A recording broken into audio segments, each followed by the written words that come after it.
استنى يا اسطى ما تطلعش. ايه ده؟ في ايه يا عم سعيد؟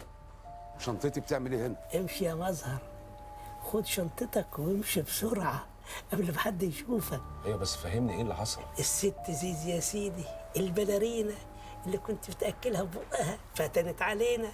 يا عم سعيد قول كلام غير ده. فتنت ازاي بس؟ الست اصلا ما بتتكلمش. شاورت لهم واشتكت ان في راجل غريب في الاوتيل وكان بيأكلها. قلت لهم ابدا ما حصلش، دي ست بتخرف مش دريانه بتقول ايه. اقنعتهم. خد بعضك بقى وشنطتك وبسرعه قبل ما حد يشوفك، مش هيحصل لك كويس. هو انت عندك كام سنه يا عم سعيد؟ 70. لا انت لازم تروح التوكيل بقى تعمل صيانه ال70، لان انت المشاعر عندك داخله في بعض، يعني بتضحك لما يبقى المفروض انك تعيط، وبتعيط لما يبقى المفروض انك تضحك. لخبطه وانا مش ناقص.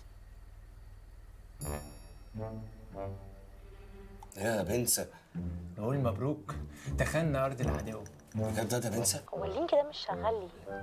ايه ده؟ البتاع ده ما بيعملش حاجه. فين الفولورز اللي قالوا عليهم؟ هيعمل يا لهفة، هيعمل.